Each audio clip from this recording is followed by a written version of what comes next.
Hello students, today in this video we will study about cell. So first of all we all know that what are living organisms and what are non-living organisms. So अगर हम living organisms की बात करें तो हमें पता है कि living body चाहे हम plants की माने या animals की माने वो किससे बनी हुई होती है, सेल से बनी हुई होती है। ये सब हम छोटी क्लासेस से पढ़ते हुए आ रहे हैं।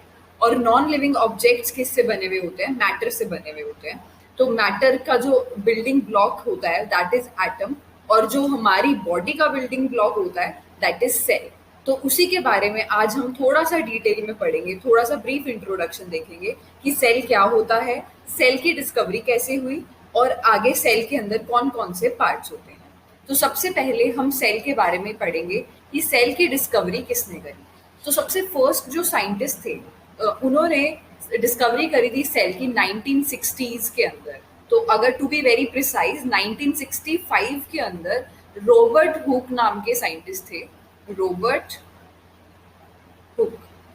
इन्होंने सबसे पहले सेल के बारे में डिस्कवरी करी। तो उस टाइम पे 1965 के टाइम पे बहुत ज़्यादा मतलब एडवांस इंस्ट्रूमेंट्स नहीं होते थे, तो सिर्फ सिंपल माइक्रोस्कोप ही अवेलेबल था। तो इन्होंने सबसे पहले ट्री की बार्क में से एक छोटा सा पीस कट किया और उसको एक सिंपल माइक्रोस्कोप के अंदर देखने की कोशिश करी। तो जब उन्होंने वो कॉर्क का जो पीस है उसको माइक्रोस्कोप के अंदर रखा और देखा, तो इन्होंने देखा कि उसके अंदर हनी कोम्ब लाइक स्ट्रक्चर था। Now what is Honey comb? जो मधुमक्खी का छत्ता है उसको हम हनी कोम्ब बोलते हैं। तो उसका जो स्ट्रक्चर होता है उसके अगर आपने कभी बुक में या कभी रियल लाइफ में भी देखा हो हनी कोम्ब को, तो वो कुछ ऐसे पीसेस लाइक स्ट्रक्चर उसका बना हुआ होता है। ऐसे स्ट्रक्चर्स होते हैं, मैं यहाँ पे ड्रॉ कर रही हूँ। तो उन्होंने यही ऑब्जर्व किया, जो कॉर्क के अंदर जो सेल्स मतलब कॉर्क के अंदर जो उन्होंने स्ट्रक्चर देखा वो कुछ इस तरह से स्ट्रक्चर बना हुआ था। तो उन्होंने ये स्ट्रक्चर को छोटे मतलब अगर ये देखें तो ये स्मॉल रूम्स की तरह दिख रहा है। तो इसीलिए उन्होंने इसका नाम क्या दे दिया, सेल। मतलब एक स्ट्रक्चर को इन्होंने क्या बोल दिया, सेल का नाम दे दिया, क्योंकि सेल का जो एक्चुअल मीनिंग होता है वो क्या होता है, स्मॉल कॉन्क्रीट रूम। तो इसीलिए इसका नाम क्या पड़ गया, सेल। तो उन्होंने जो स्ट्रक्चर देखे वो ऐसे रैंडमली जो सेल्स थे वो ऐसे रैंडमली क्या थे, बने हुए थे। तो इन्होंने सबसे पहले ये चीज देखी, लेकिन ये सेल्स जो थे वो डेड सेल्स थे।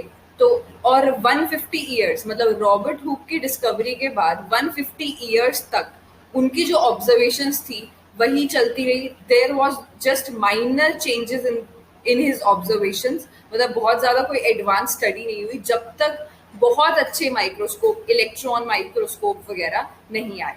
तो लिविंग ऑर्गेनिजम्स की मतलब लिविंग सेल्स जब हम कब देख सकते हैं, जब हमारा माइक्रोस्कोप काफी ज्यादा एडवांस हो, तब हम उसके अंदर और मैग्नीफाई करके उसको देख सकते हैं कि सेल्स के अंदर और क्या क्या चीजें प्रेजेंट होती हैं। तो बहुत सालों तक हमने सिर्फ सिंपल सेल पढ़ा, और सेल के अंदर एक पार्ट होता है सेल का जो उसको फंक्शन करवाता है, दैट इज न्यूक्लियस। इसके बारे में हम आगे पढ़ेंगे अच्छे से। तो ये उन्होंने देखा। तो रॉबर्ट हुक डिस्कवरी, उनका नाम आज तक इसलिए पढ़ा जाता है क्योंकि वो सबसे पहले साइंटिस्ट थे जिन्होंने सेल के बारे में सब कुछ बताया, मतलब एटलीस्ट शुरुआत करी थी कि हमारी बॉडी या जो एनिमल्स की बॉडी या प्लांट्स की बॉडी, लिविंग ऑर्गेनिजम्स जो बने होते हैं वो किससे बने होते हैं, सेल से बने होते हैं। तो अब हम देखेंगे सेल्स, कितने नंबर ऑफ सेल्स होते हैं बॉडी के अंदर, उनका साइज क्या होता है, उनका शेप क्या होता है, और क्या सारे सेल्स जो हमारी बॉडी बनी हुई है, क्या उसके अंदर जितने भी सेल्स हैं क्या वो सारे सेम हैं या उनके स्ट्रक्चर्स अलग अलग हैं। इसके बारे में हम थोड़ा सा और पढ़ेंगे। अब हम देखेंगे variety of cells. Variety cells के अंदर क्या क्या वेराइटीज होती हैं और सेल कितने टाइप्स के होते हैं, और कैसे साइंटिस्ट ने देखा कि सेल इतने सारे शेप्स और इतने सारे साइजेस के अंदर प्रेजेंट होते हैं।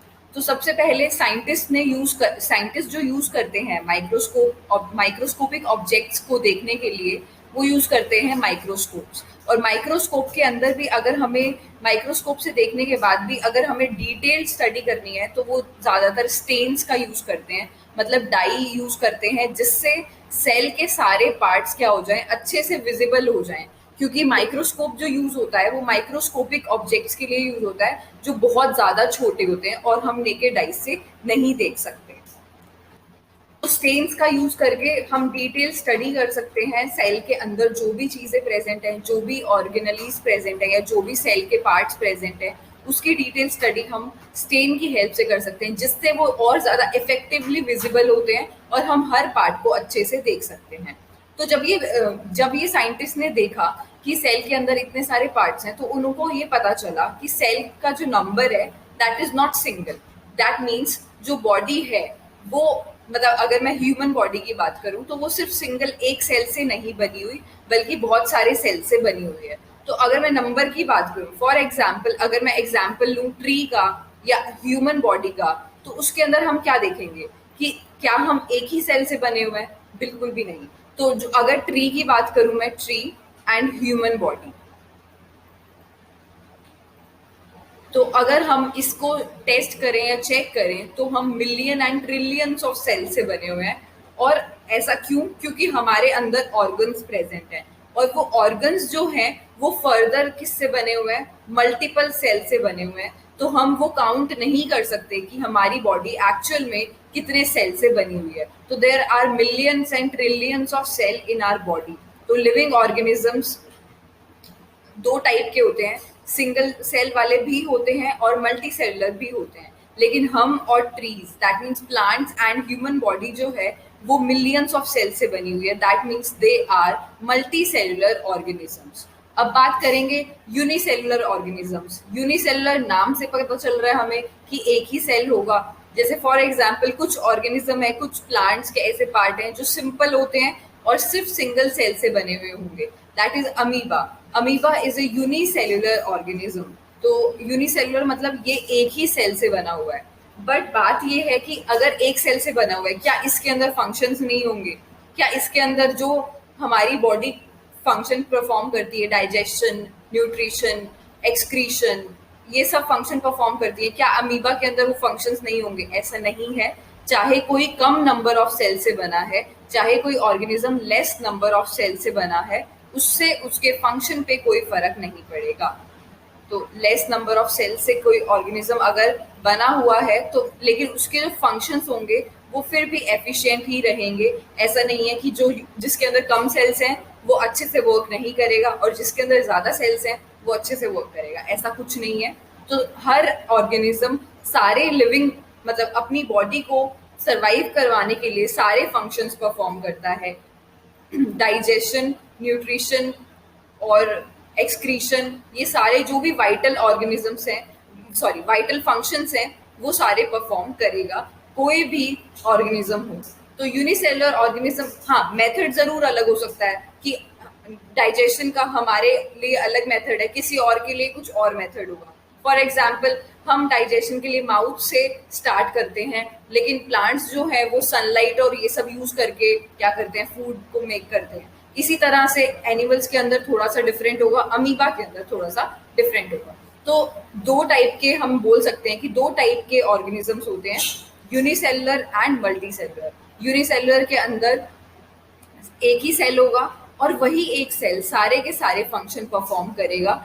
और हमारे बॉडी के अंदर मल्टी सेलुलर मतलब बहुत सारे सेल्स होते हैं, तो हमारी बॉडी के लिए इसीलिए डिफरेंट डिफरेंट पार्ट्स फॉर्म्ड हैं जो अलग अलग फंक्शंस परफॉर्म करते हैं। तो ये डिफरेंस हुआ हल्का सा किसके बीच में, unicellular and multi cellular organisms का।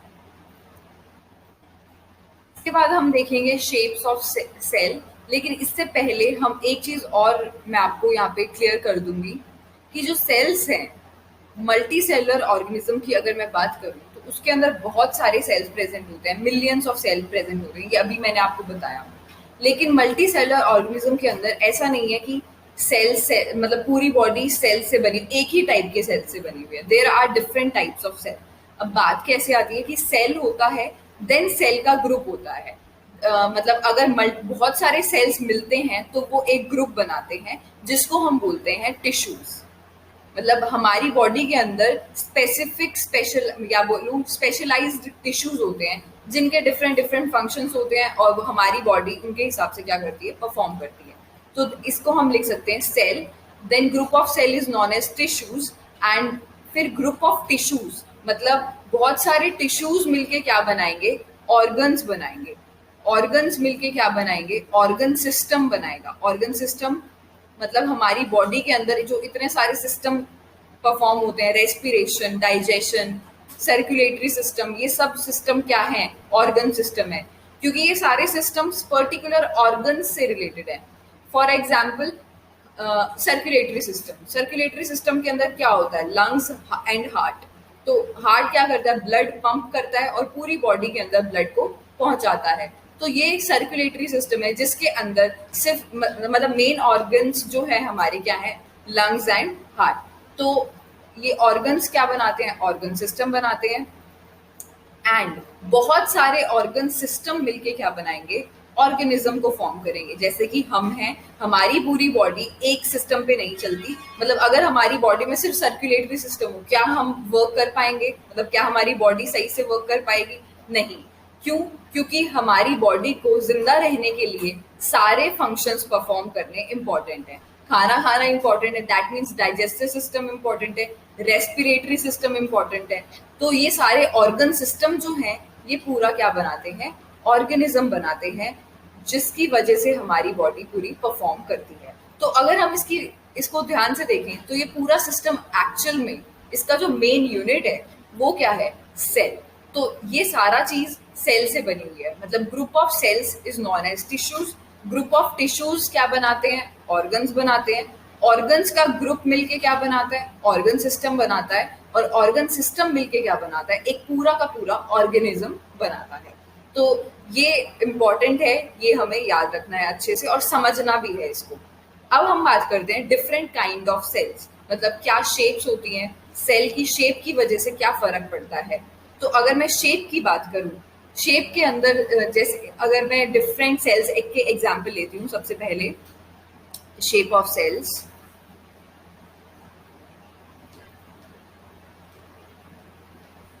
तो सबसे पहले अगर मैं आरबीसी, बेसिक सेल है सब आरबीसी। अगर आपको नहीं पता, मतलब इसका मतलब है red blood cells. Red blood cells, तो ये क्या होते हैं, ये ब्लड के अंदर सेल्स प्रेजेंट होते हैं। इनकी शेप जो होती है वो थोड़ी सी कनकेव शेप होती है। इनका फंक्शन क्या है, ये ऑक्सीजन को लंग्स से क्या करते हैं, अपने ऊपर अटैच कराते हैं और पूरी बॉडी के अंदर ऑक्सीजन फैलाते हैं।